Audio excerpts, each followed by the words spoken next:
Got a little lightheaded. Obviously, everybody in the arena saw the technical happen, so he got good elevation when he took his coat off. But I think when he did that, it was just a little bit of a head rush like you typically would when you squat down and jump up really fast. So it's nothing to be concerned with, but he's just going to get checked out right now. So that's why I'm here now. Is this something that happened before? Or no. Was in regards to the technical, was it the act of removing the coat that drew the technical, or was he? It was kind of like a Sure deodorant commercial, I think, a little bit there. But no, he just jumped up too fast, got a little lightheaded. So like I said, I think that happens to everybody at least once in a while. So I know the older I get, it happens to me more often. So like I said, he's just going to get checked out. They'll do a blood pressure test and probably draw some blood. But he'll knowing him, he's stubborn as a mule, so he'll be back tomorrow. Being on the staff for as long as you have been, and being part of this win number 250, what's it like? It's exciting. He's put his heart and soul into this program, into the community. He coaches as hard as he recruits. He's just a teacher of the game, and the fact that, I was joking with somebody earlier, the fact that he got a technical on his 250th was something memorable for sure. But as we tell others, we don't take credit for how well our kids do in the classroom. They're the ones that take the exams, they do the homeworks, they do the projects, they do the papers, and we don't take a lot of credit for our kids performing. And they're the ones that make the buckets, they make the clutch free throws, they draw the fouls, they're the ones that execute the game plans, and that's what I know he wants to emphasize today. How impressive was this win today? I mean, considering the team started off with expectations at the beginning of the year to be rival like this in this fashion, well, we talk about one game at a time, as cliche as that is. We really believe that, and our kids have bought into that. So honestly, to be honest, I didn't even realize today was his 250th win if we were to win. But we really emphasize one game at a time. We have a long history with Eastern Michigan, going back to Susie Merchant when she was the coach before she headed to Michigan State. And Anne-Marie has taken that program and done just as well like Susie did. But it's a battle. This is a tick for tack between the two coaches, and we knew that it was going to be we would have to show up from start to finish and play as much of a complete game as we have had to do this year. So we've had games where we've played well for 30 out of the 40 minutes and have had lapses. I thought today we played as well as we could and showed that complete game as much as we could, and our kids really executed the game plan. Anne-Marie and Kurt, they probably, and you could throw in Jody Kess, they probably have the deepest playbooks out of anybody in the conference between both divisions, and we had a lot to prepare for. We knew they were going to switch, we knew they were going to trap some, we knew they were going to play zone as well as man-to-man, and they have 3 different presses. So this was a tough game prep because we had to execute a lot in a short amount of time. It was a late night coming back from Miami, and our kids were able to focus after that late night trip and realize that even though we had a 4-0 versus Miami 4-0 versus BG, that this was another first place game. So we really sold our kids that it was a tournament feel, and they bought into that since this was a rematch of last year's MAC championship game.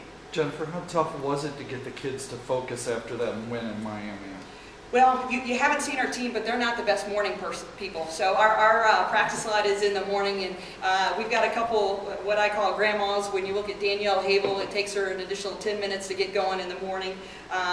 But we have started to develop a really strong team chemistry, and some leaders have emerged, especially with Jess Slagle and Danielle Havel, leaders in the sense of being really vocal. And when we got back from that late night trip, we were already said, hey, enjoy it for the night, but tomorrow we're getting back to work, and they bought into that because of their leadership is continuing to grow. Will you talk a little bit about the job that Jazzmin Matthews did on James? I mean, James ends up with 29 points, and I think you could still make a pretty strong stretch that Jazzmin Matthews really did a nice job of defending.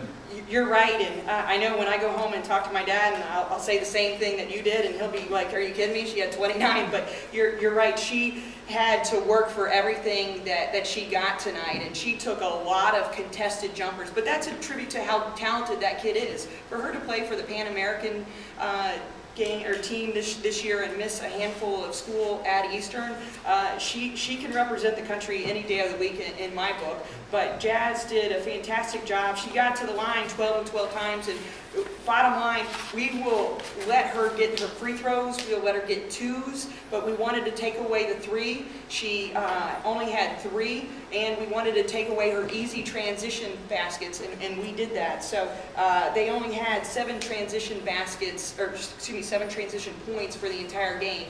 And honestly, that was our #1 focus with game prep. But yeah, he joked with her beforehand, like, hey, kiddo, you got the player of the year candidate right here. So it's time to grow up, and I thought she did a good job. You also mentioned that, I mean, Bowling Green has 21 turnovers. Against Eastern, you think that's a death sentence. They did not score that much off.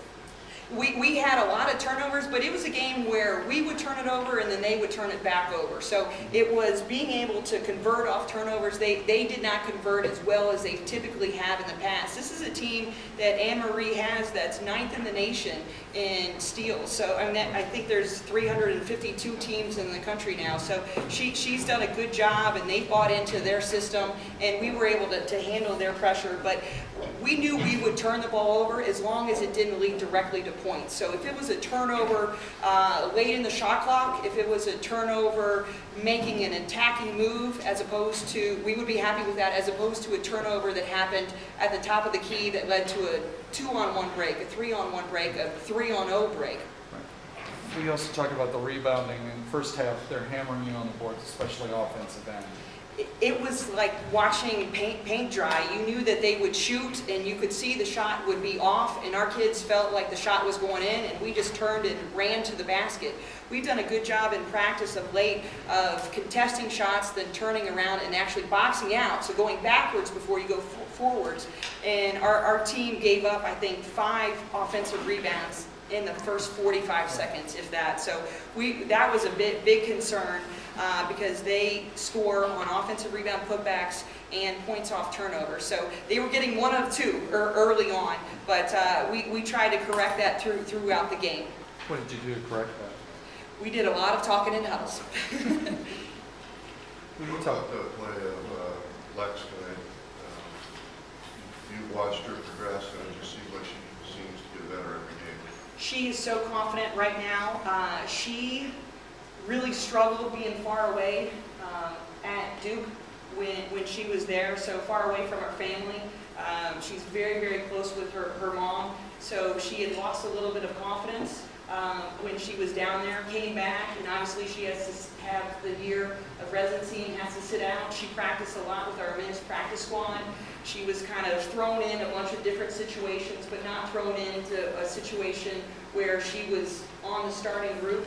But I joke with our kids a lot that they come in as girls. I will tell them when they become women, but today she became a woman inside, and the way our team responded every time she made a bucket, the way she responded when other people on our team made a bucket, it was fantastic. So I really felt like the crowd could tell that this team was growing together, and it stemmed from Alexis Rogers' play today.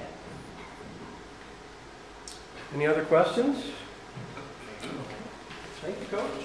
Thank you.